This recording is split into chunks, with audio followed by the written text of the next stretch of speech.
This PowerPoint is on comma use. Use commas to separate items in an address. She is from Mobile, Alabama. Please send the package to 161 Dogwood Lane, Mobile, Our new address will be after the street name, there's a comma. After the city, there's a comma. And there's no comma between the state and a zip code. There's no comma involved in the street name at all.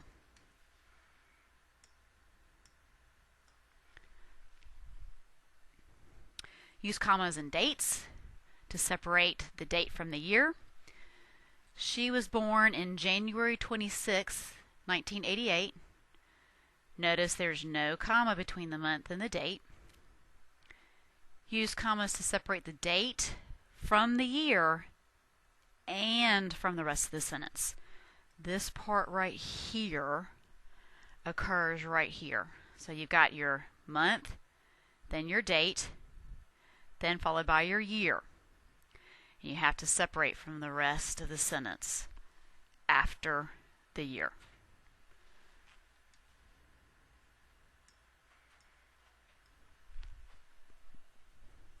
Use commas in a series. A series is like a group of 3 or more items in a row. You can have words, phrases, and clauses that can appear in a series. For example, here's an example of some words in a series.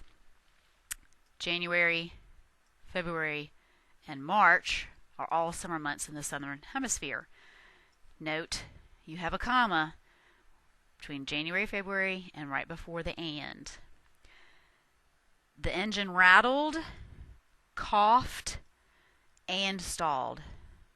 After each of the words in the series is a comma before the and.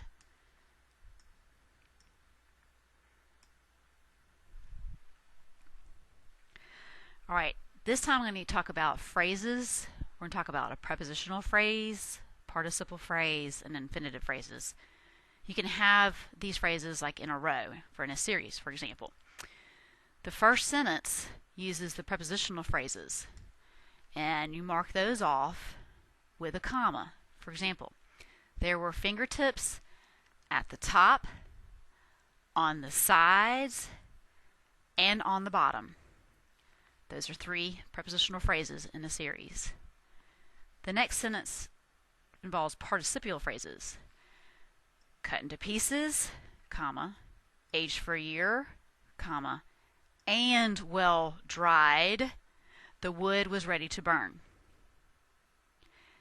The third sentence, to pitch in a World Series game,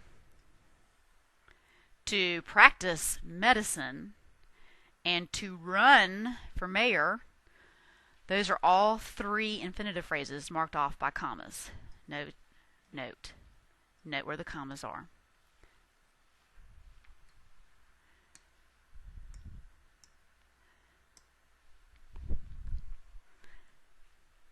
You can also have commas with clauses in a series. And the first sentence has short independent clauses and other short sentences that are joined together by commas.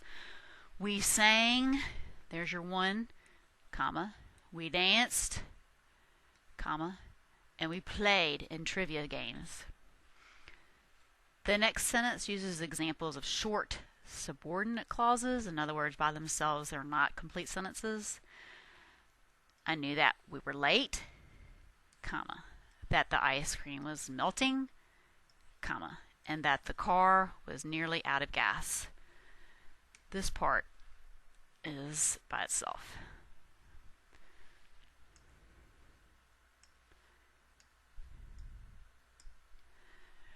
Commas with adjectives. You can have 2 or more adjectives in a row, but you need to identify them with commas. For example, the first sentence, a white dwarf is a tiny, comma, dense star.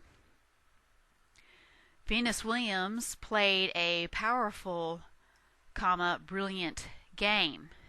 All right, those are 2 adjectives. You have to separate those. The next part says do not place a comma between an adjective and noun immediately following it. For example, my lab is a fat, comma, sassy puppy. Don't put a comma here. There's no comma between that last adjective and the noun. That ends this series on commas. Now refer to your packet for some lessons.